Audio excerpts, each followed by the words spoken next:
శ్రీ గురుభ్యో నమః. శ్రీకృష్ణ పరబ్రహ్మణే నమః.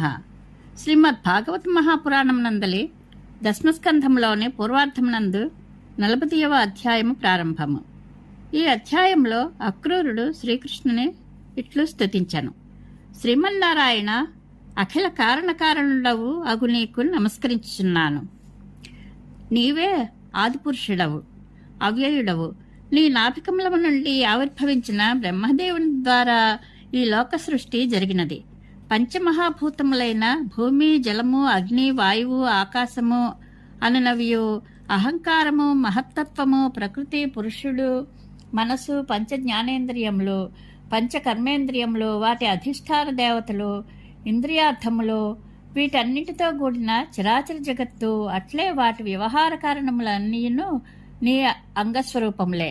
ప్రకృతి మరియు దాని నుండి ఉత్పన్నములైన సమస్త పదార్థములు ఇదం వృత్తి ద్వారా గ్రహింపబడట వలన అవన్నీను అనాత్మస్వరూపములే.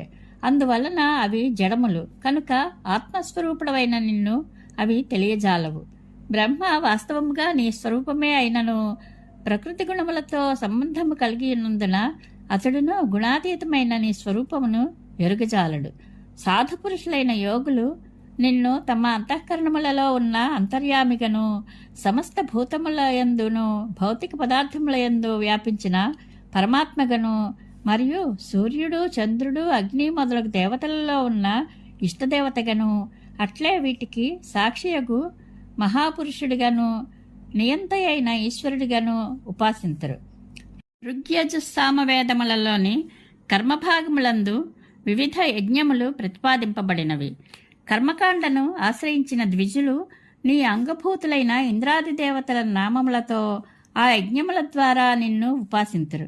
పెక్కుమంది జ్ఞానులు అహంకార మమకార సహితములైన సకల కర్మలను సన్యసించి శాంతచిత్తులై మెలగుదురు. అట్టివారు జ్ఞానస్వరూపుడవైన నిన్ను జ్ఞానయజ్ఞము ద్వారా ఆరాధింతురు.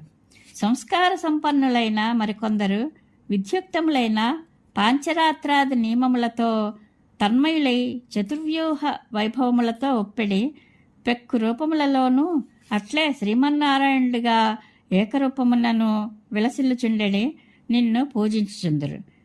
పరమేశ్వర, పెక్కుమంది పూర్వాచార్యులచే ప్రచలితములైన శైవాగమోక్తములకు విధులను అనుసరించి నిన్ను శివస్వరూపునిగా ఉపాసింతురు.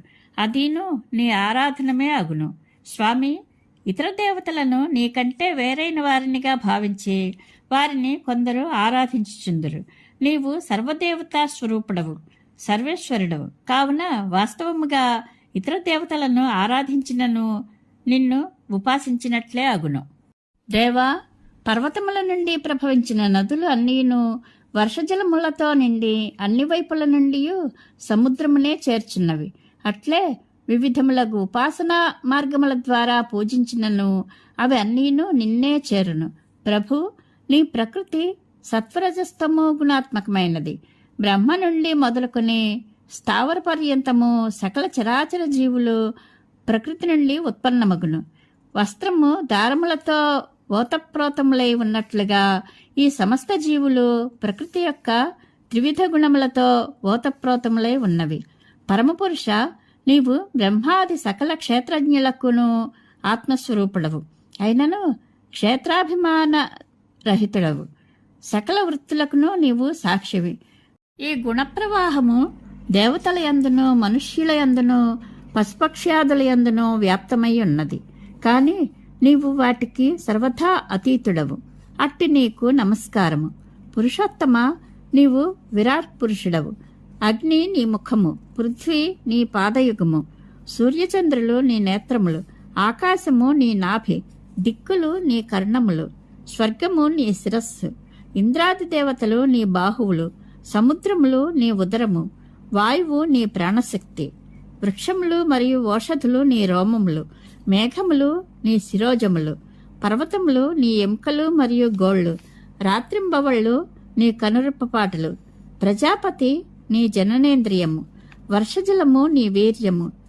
అవ్యయుడవైన ఓ ప్రభు, ఇట్టి నీ అలౌకిక విరాట్ స్వరూపమున సముద్రమునందు జలచరముల వలెను మేడి పండ్లలో సూక్ష్మక్రిముల వలెను లోకములు లోకపాలురు మొదలగు పెక్కు జీవులు కల్పితములై ఉపాసింపబడుచున్నవి. శ్రీహరి నీ లీలలను ప్రదర్శించుటకై ఈ లోకమున నీవు పెక్కు రూపములను ధరించుచుందువు. ఆ అవతారములన్నీను జనుల యొక్క శోకమోహములను ప్రక్షాళితమనర్చుచుండును. రసజ్ఞులు నీ యశోవైభవములను పరమానందముతో కీర్తించుచుందురు. విరాట్ స్వరూప ప్రళయ సముద్రమునందు మత్స్యావతారమున చరించుచు వేదములను రక్షించిన నీకు నమస్కారము. హయగ్రీవ రూపుడవై మధుకైటభ రాక్షసులను వధించిన నీకు వందనము. బృహద్రూపము గల కూర్మావతారమున దేవతలపై గల అనురాగముతో మందర పర్వతమును అవలీలగా ఉద్ధరించితివి. ఆదివరాహమూర్తివై నీ కోరలతో హిరణ్యాక్షుని తునువాడి భూదేవిని కాపాడితివి. నీకు అనేక నమస్కారములు. అద్భుత రూపమున నృసింహుడవై హిరణ్యకశిపుని సంహరించి పరమభక్తుడైన ప్రహ్లాదునకు పరమానందమును కూర్చి సాధులోక భయమును పోగొట్టితివి. వామనావతారమున బలిచక్రవర్తిని 3 అడుగుల నేలకై యాచించి త్రివిక్రముడవై నీ దివ్యరూపంతో బ్రహ్మాండమును నింపితివి. అట్టి నీకు వందనములు. పరశురాముడిగా అవతరించి నీ పరశువుతో గర్వితులైన క్షత్రియులన్నిటి వనములను ఛేదించితివి. శ్రీరామచంద్రుడవై సీతాదేవి మిషగా లోకకంటకుడైన రావణుణ్ణి వధించి సాధుపురుషులను ఆదుకొంటివి. నీకు అనేక నమస్సులు. వాసుదేవ, సంకర్షణ, ప్రద్యుమ్న, అనిరుద్ధ రూపములలో ప్రకటితుడవై పరమభక్తులను యదువంశజులను క్రూర రాక్షసుల బారి నుండి రక్షించేడి ప్రభు నీకు ప్రణామములు. దైత్య దానవులను మోహింపచేయుటకు అహింసా ప్రవర్తకుడవు అగు బుద్ధరూపుడవైన నీకు నమస్కారము. మున్ముందు కల్కిరూపుడవై మ్లేచ్ఛప్రాయులైన క్షత్రహతకులను హతమార్చి సత్పురుషులను రక్షించదవు. ఇట్టి పలు దివ్యలీలలను ప్రదర్శించిన విరాట్ పురుష నీకు అనంతకోటి నమస్కారములు. కృష్ణ పరమాత్మ జీవులు ఎల్లరూ నీ మాయచే మోహితులగుచున్నారు. ఆ కారణమున నేను నాది అను భావములలో చిక్కుకొని అనిత్యములైన వాటిని గూర్చి నిత్యములని భ్రమపడుచు విషయసుఖములలో పడి తికమకల పాలగుచున్నారు. ప్రభు, నేను కూడా స్వప్న దృశ్యముల వలె అనిత్యములైన దేహగేహములు, భార్యాపుత్రులు, బంధుమిత్రులు, సంపదలు మొన్నగు వాటిని నిత్యములుగా భావించి వాటి మోహములో చిక్కుకొని అలమటించుచున్నాను. స్వామి, అజ్ఞాన కారణముగా నేను అనిత్య వస్తువులను నిత్యములుగాను, అనాత్మను ఆత్మగాను, దుఃఖకారకములైన ఇంద్రియార్థములను సుఖములుగాను భావించుచు విపరీత బుద్ధినై సుఖదుఖాది ద్వంద్వములలో మునిగి తేల్చున్నాను. నాకు నిజముగా శ్రేయస్కరమైనది ఏదియో తెలియలేకున్నాను. నాకు నీవే శ్రేయోదాయకుడువు అను నిజమును విస్మరించి ఉన్నాను. మూర్ఖుడు తన దాహబాధను తీర్చుకొనుటకై జలాశయము ఎదురుగా ఉన్నను అందలి జలములు తృణాదులచే కప్పబడి ఉన్నందున అజ్ఞానము వలన అందు జలము లేదని భావించి దానిని వదిలివేయును.